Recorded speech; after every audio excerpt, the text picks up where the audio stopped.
right now as the industry starts tackling a massive challenge, which is getting the people that don't come to the movies or don't come that often to return in higher frequency. That's, I think, the next building block here in the recovery from the pandemic. We know that the moviegoers, they came back for Spider-Man, they came back for Top Gun. Little by little, we're building. It's really just increasing the number of moviegoers first, and secondly, increasing the number of frequent moviegoers. And I think pricing is going to play a bigger part of that in 2023.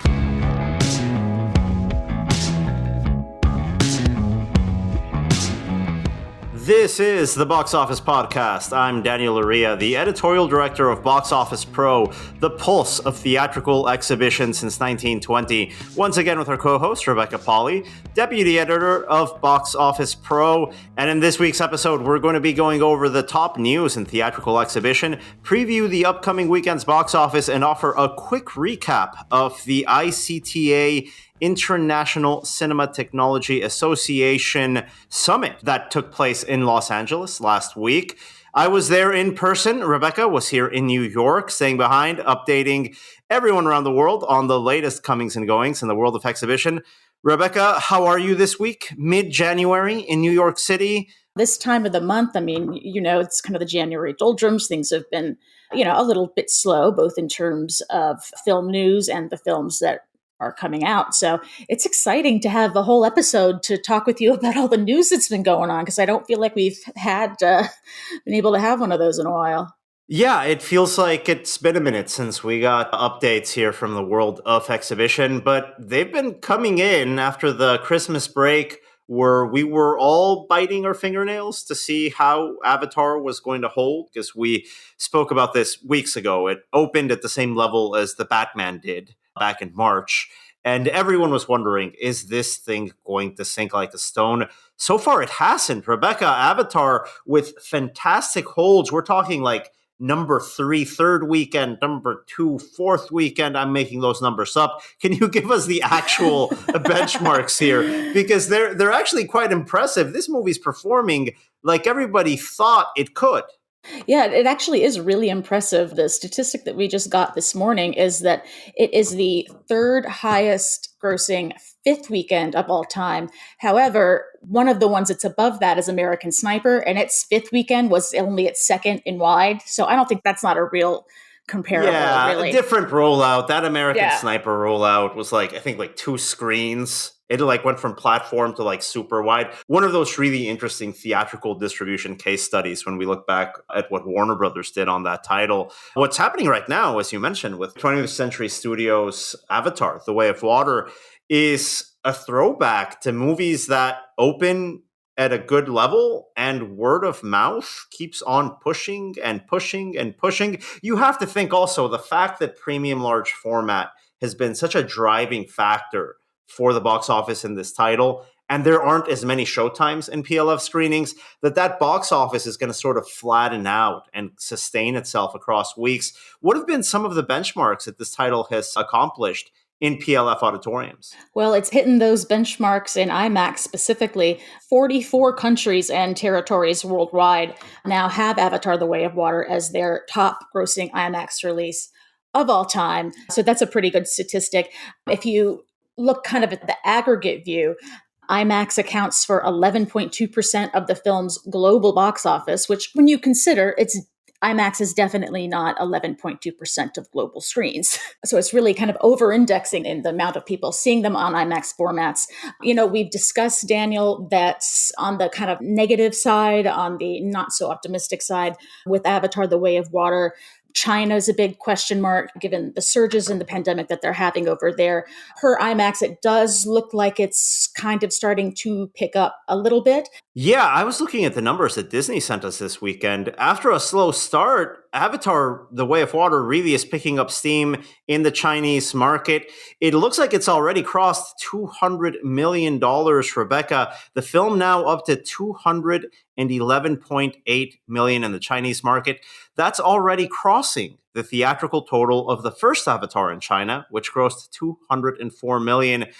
Great momentum over there. What are the other highlights that this title's been enjoying Well, of the 200 million plus gross that we're seeing in China, 23% of that, almost a quarter of that box office gross, comes from IMAX screens, which represent only 1% of the screens that it's playing on. If we look at the market overall here domestically, sure, it's not, the middle of June, but we have movies that would have opened maybe in the single digits a year ago, actually performing pretty well. Listen, no one is going to look at Plane, the new action movie released in the middle of January by Lionsgate, and expect that to be a super hit. But at $12 million from 3,000 screens and its opening weekend last frame, that's pretty good. I mean, I'm not complaining when we see that, just as how the market is performing as a whole. Megan, the horror title, PG-13 horror. That's really working with audiences. That title making $21 million over the 3-day weekend last weekend for a $60 million cum. Things are pushing along. I feel much better this January, Rebecca, than I did last January when anything and everything that was happening was Spider-Man, Spider-Man, Spider-Man. And certainly a lot better than January 2021. Things are picking up. Yeah, I feel really positive as we head into, the third frame here in January. We've got a couple of new openers here. What's ahead of us? Daniel, yes, speaking of PLF, some interesting statistics from Cineplex's most recent report on their December 22 box office revenue.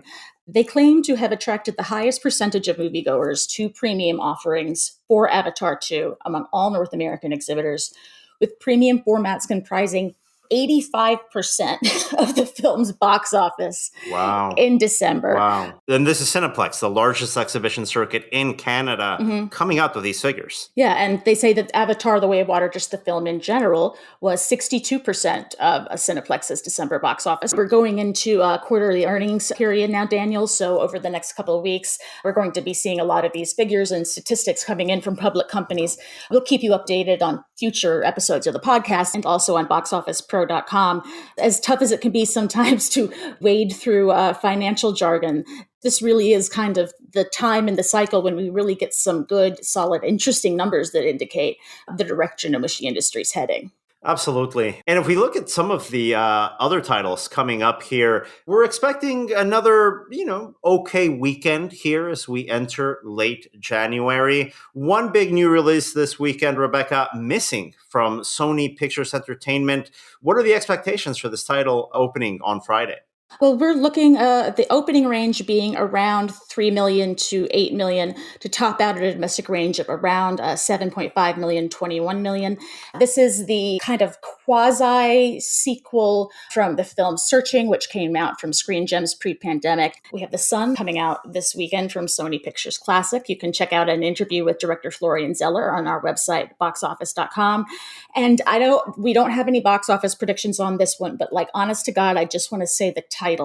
It is an anime Crunchyroll release coming out this weekend called That Time I Got Reincarcerated as a Slime the Movie, Scarlet Bond. And yeah, for me, the most important thing this weekend, I'm looking forward to seeing Missing, but man, January 19th is National Popcorn Day, and that is up there in terms of holidays that are important to me personally. And Denny, I love a discount. And over the last week, we've actually gotten news of another chain doing a pretty substantial discount that I'm really excited about. Yeah, Rebecca, Alamo Drafthouse is coming out with a discount ticket program on Tuesday. Am I correct about that? Is that the right date? I know there's select blackout periods here, but on Tuesdays, we're going to have $5, $7, and $9 pricing tiers, depending on your theater, depending on where you are in the country.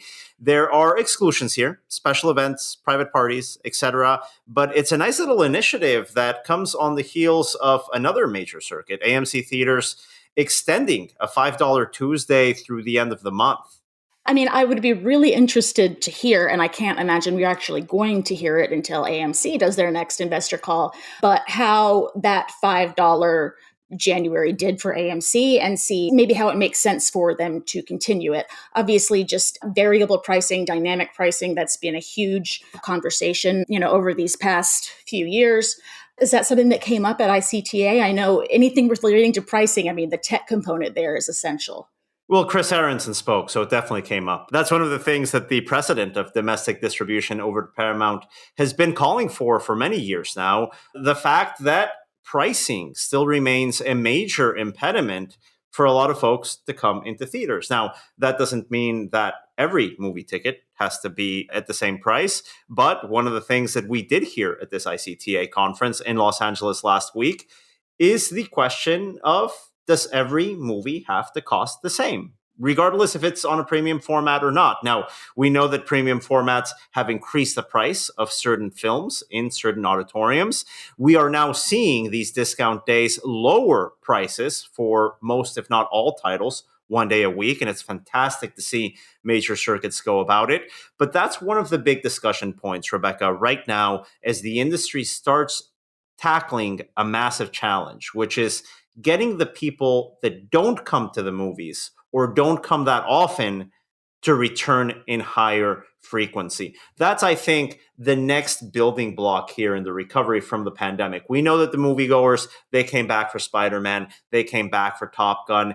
Little by little, we're building. It's really just increasing the number of moviegoers first, and secondly, increasing the number of frequent moviegoers. And I think pricing is going to play a bigger part of that in 2023. So it's fantastic to see, especially as we come out of a, I don't know, what, $30 ticket price in major cities for Avatar: The Way of Water, to see major circuits like Alamo, like Marcus Theaters, like AMC, many more are doing it, getting a day midweek and making it affordable for anyone to see anything on their screens. We have to look at these pricing initiatives as a big part of things moving forward. And of course, we're seeing some of those innovations occur as more circuits release their own subscription program. You've seen that happen across the board. And talking about the subscription program innovations, we do have to bring this up.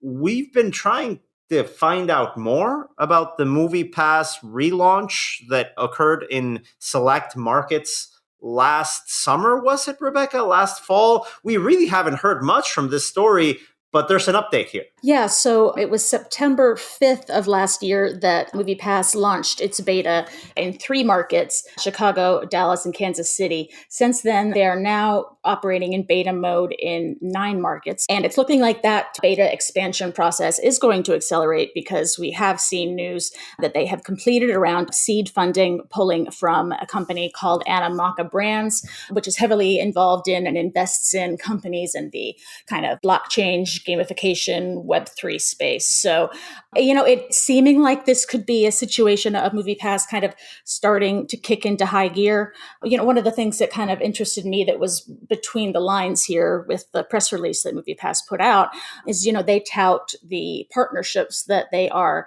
developing with exhibitors. For example, like if you're, buying a ticket through MoviePass for a B&B theater, maybe you could get a coupon or a promotional offer on your phone. Oh, there's a deal with B&B of alignment between MoviePass and the theater circuit. Yeah. That's big news, actually. I didn't know they're already getting exhibitor partners on their slate. There's not a ton of specific information or really any specific information, but MoviePass does say they have developed strategic partnerships. My hands are doing air quotes because what that strategic partnerships entails, we don't know, with 25 chains across the United States, totaling 30% of exhibitors, though they do cite a few chains, among them B&B. And I think notably none of those chains are ones that have their own subscription services. So we know that MoviePass, via the information that they've given out, will work at an AMC, will work at a Regal, will work at any theater that accepts major credit cards, basically, just like the original one did. But yeah, curious to kind of see how it shakes out. We saw the friction between specifically AMC and MoviePass the first time around. I was a big supporter of MoviePass, from early on. I like CEO Stacy Spikes. I like the vision that he has. But yeah, Daniel, neither of us really know anyone who's on the beta version of MoviePass in one of those 9 markets. So if you are, and we want to know how MoviePass is doing, I want to know, is the app working? I want to know what the experience is like. So shoot us an email and give us your product review, I guess. They're taking it slow and steady this time out. I think the big mistake last time was that they moved too quickly and they burned relationships as a brand that they couldn't afford to damage. Oh, $10 for all the movies you want to see in a month. Woohoo. Yeah, $10 for all you can see movies. That wasn't sustainable. People in that company, including Stacey Spikes, knew that wasn't sustainable. And decisions were taken at the expense of their business model and I think exhibition at large. This new iteration, I think, is taking a lot of time, have the conversations they can. Rebecca, this iteration of MoviePass, I think, is taking things a lot more slowly than the last time around when they moved too quickly and burned relationships with exhibitors that, frankly, they couldn't afford to lose. This is a different go at it, but as you mentioned, we still don't know what the reception of the exhibition community as a whole, especially those circuits that already have a subscription program, especially those circuits that might not necessarily want to work with this credit card, debit card system and have no choice but to comply. We still have to see how that shakes out. And we'll be providing those updates on our website, boxofficepro.com, moving forward, along with all other industry news. But Rebecca, let's close up this conversation this week by talking about our plans this weekend. I have no idea what to watch at the movies this weekend. Do you have anything on your radar here in New York that you want to catch? I do. Well, first off, my local theater, the Nighthawk Prospect Park, has trivia every Tuesdays, and I'm determined I'm going to make it today. I also need to see Skinamarink from IFC. I heard that it's, a very kind of atmospheric, not so much plot, but just tone horror film, and those are what you see in theaters. I mean, that's not even a question. That's like a total IFC center. Go down to the West Village, take the 1 train, take the A train, get out on West 4th, go to the movies at 10 p.m., catch a late night screening of this at the IFC center. 11:59. Oh, of course, yeah. And then go for like a late night slice of pizza. That's what I would have done 10 years ago. I'm a little bit older now. I think that'd be a little bit tougher. But man, I wish I could catch this that way. And then on the flip side, my boyfriend and I were talking over the weekend, and we are definitely seeing the 25th anniversary re-release of Titanic when it comes out around Valentine's Day. He loves the film. I'll be there to support it. Really? Oh, come on. You cannot be that cynical. I like the third act when it gets into boat stuff. Anything romance stuff? No. And then the romance didn't work for you. No, well, come on. We're the same generation, dude. This movie was so important. You were the person in the playground that was like, Leo, I don't see it. You just weren't buying it. I'll tell you what it was. It was watching Avatar: The Way of Water, which I definitely had mixed feelings on, but you get to that third act and it's just like James Cameron does boat action. And it reminds you that, hell yeah, James Cameron is really good at boat action and it looks good on the big screen. Maybe I'll just take a lot of bathroom breaks during the romance stuff and I'll come back after the iceberg kids. The man has his strengths. I think the romance works. Come on, Kate Winslet, Leo. No, I'm sorry. We agree to disagree. Yeah. I'm going to be headed, if I can, over to Film Forum, also not too far from the IFC Center this weekend. The Conformist, Bernardo Bertolucci's seminal film. That's got a new 4K restoration. That's playing here in New York actually through Thursday. Hopefully they can carry it over a little bit more. But this movie's gorgeous. I don't know if you've ever seen it. On my little rinky-dink TV. So not. Oh, man. No. Do yourself a favor. New restoration out in Film Forum. It's doing the repertory scene right now. Really, really, really great movie. And still socially relevant, politically relevant all these years later. Yeah, that's my recommendation for this weekend. Well, Rebecca, thank you so much for everything. And to our listeners, thank you for tuning in once again. Don't forget to tune in next week. A new episode is coming every Thursday here from the Box Office Podcast, which is produced by the Box Office Company in collaboration with Box Office Pro and Record Edit Podcast. Thanks again for listening, and we'll talk to you again next week.